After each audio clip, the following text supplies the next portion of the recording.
Hey, what's up YouTube? Today we're looking at the brand new Gionee Pioneer P2M. Now this is one of the entry-level devices from Gionee with a very mid-level spec sheet. Also has a huge battery on a relatively very small screen. So that's gonna be the highlight. In fact, you can see here 3000 mAh battery and then some of the quick specs around here. That's the phone, and here you can see the MRP, but of course you'll get it for slightly less online or with your local vendor. There's some quick specs around here: a 4-inch WVGA screen, you have a 1.3 gig quad-core CPU, 3000 mAh battery on a 4-inch screen is excellent. 16 GB ROM and 1 GB RAM. Of course it takes micro SD cards, and then 3G and 2G, no 4G by the way. Runs on Android 5.1, 5MP plus VGA front camera, dual SIM, Bluetooth, and Chameleon is quite a popular app. So we have the gray color, and let's quickly go ahead and open this box. I actually already opened this to full test the phone, so I'm gonna quickly go ahead with the content and what's in the box. I'll come back to the phone just a bit. So that's the massive 3000 mAh battery. You have the micro USB 2.0 cable there, and then here you have the earphones with a silver plated audio jack, flat wires, they won't tangle much, and then not exactly those rubber tips earbuds. They do not exactly go and seal the noise from outside. You have the call control and mic, but not the volume control, I'm afraid. And you have a USB wall adapter which has an output of 1000 milliampere or 1 ampere.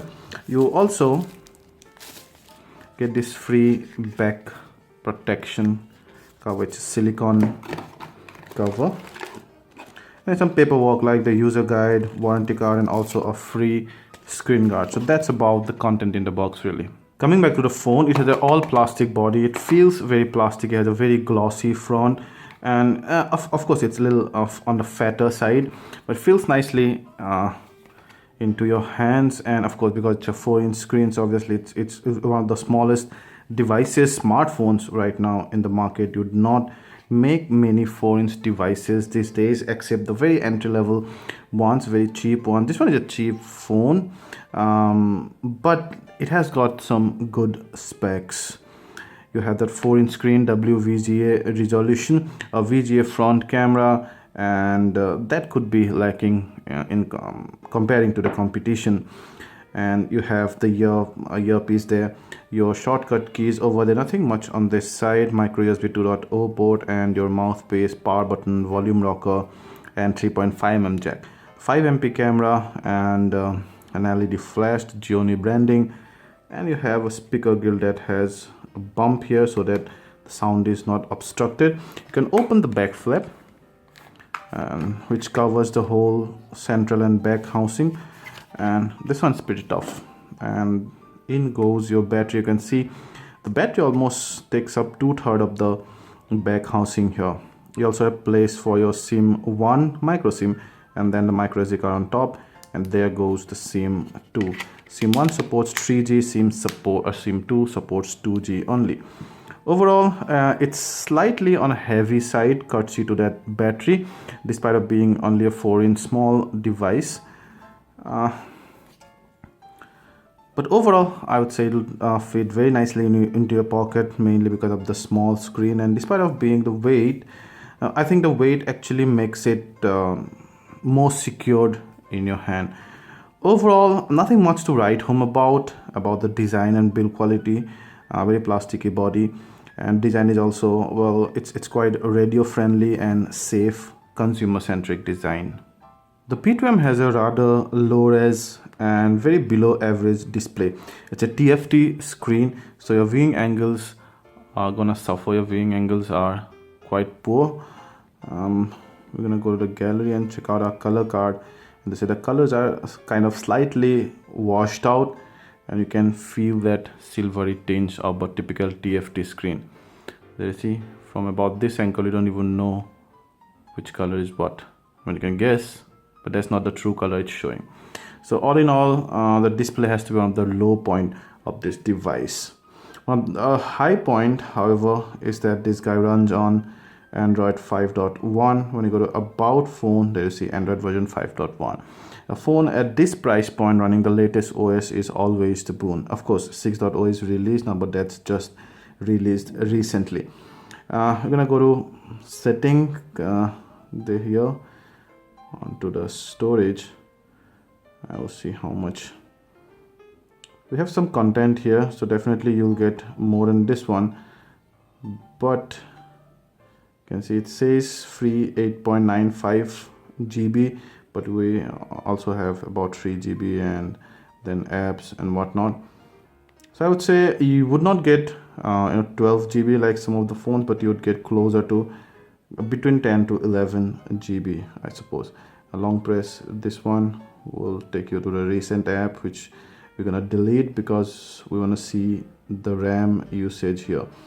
And there we go to advanced settings, and we're gonna go to apps, and then we have used this phone for a fair amount of time. So we have the usual background apps and also cached processes. The light part is apps, you can see. The darker part is system. So out of 1 GB, this guy has 1 GB of RAM. You have more than 50% of RAM available, which is a good thing even after using it for almost about a month now actually. The user interface is, well, it has a continuous very slight lag all over, but overall I think it's quite smooth for daily usage. You have the usual Google Android apps, those, and also you have lots and lots of bloatware, Chameleon, and then video system. But you have third-party apps like Facebook and Game Zone. You have those games out there.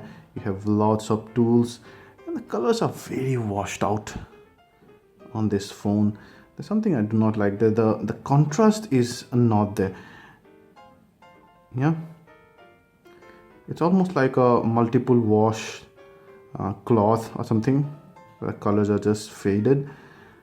Yeah, let's quickly check out the camera. There's a 5 MP camera there. It's quite fast, you can see. Start your video from here. Yeah, straight away go to widescreen, and you have some shooting modes out there. There.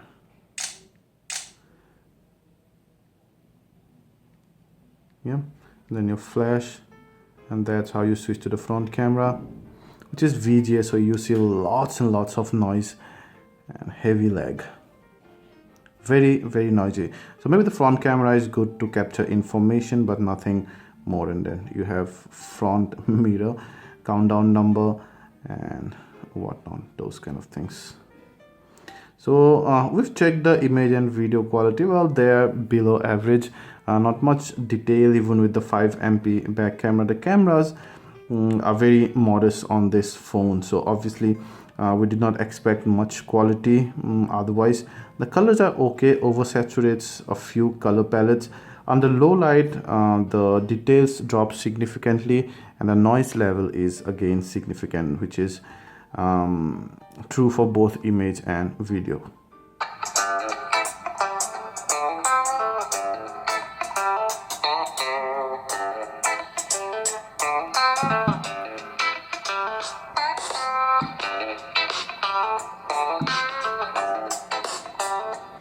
First thing first, the sound does not get obstructed much even when you place this on a flat surface because of the bumped grill on the speaker here.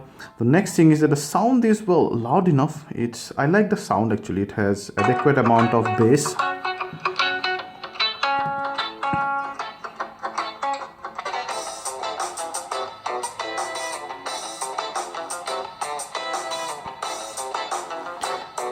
And it's more on the natural side. Not much of the ranges are digitally enhanced. See?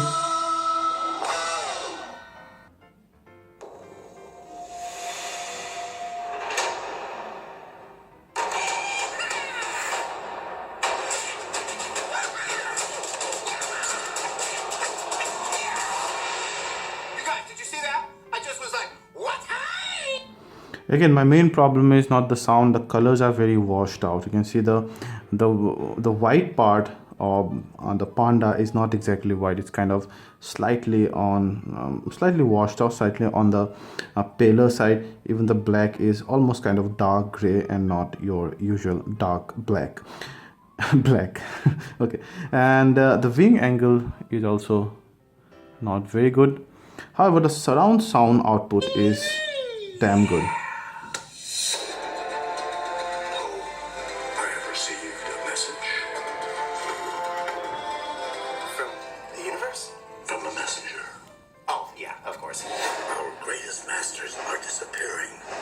So as far as sound is concerned, it's good. The call quality and reception are okay, and the biggest strength of this device is probably the battery life. It has a monstrous 3000 mAh battery here, and because the screen is so small and also the resolution is also not much, only WVGA, the 3000 mAh battery, even on medium to high usage, actually took us for slightly more than 2 days, I would suppose. And well, that includes my sleeping time also, where this phone is idle mostly. But even if you consider that about 12 hours, maybe 12 to 14 hours, the other times I were using this phone, as I told you, from medium to heavy usage. We watched movies and streamed songs and listened to songs via speakers as well as via earphones. We played games and do a lot of those stuff. So phenomenal battery life. That's one of the very high point of this device. So then guys, will you buy the Gionee Pioneer P2M? The deal maker here is the battery life alone. It's a phenomenal battery life. And if I'm traveling for a long distance and where I would not possibly have a power circuit, or even let's say I'm not carrying my power bank, and even if I do carry my power bank, I'll keep that to my primary phone. I'll definitely carry this as my secondary phone, because this is gonna give me some long hours of battery life, some long hours of calls. I do not have to worry about fishing for my power bank every, let's say, 5 to 6 hours. So that's one of the very high point. The sound quality is also good, and the power is decent. The gameplay and everything were quite good. What I do not like about this device is the worst possibly is the display quality. And number two is the cameras. The 5MP camera is fine. The front camera I expected slightly more resolution, slightly more detail. A VGA camera nowadays is almost not acceptable, and at this price point you have very strong in a competition. You have the Redmi, you have the likes of the Moto E, and then Samsung is also coming up with the J2. There might be slightly a slight price variation here and there, but if someone can buy this, then they would be able to buy the other one also. So that's almost of that price range. So those guys have better cameras and better displays. Of course, far less battery life than this one. So if battery life is your primary concern plus the sound quality, then you should go for this device. This is that way very nice. If you like this video, please hit the like button, ask anything related to this, and we'll try to answer them all. We generally answer all our comments, all your questions, and please subscribe to our channel and share this video to share the love. Thank you.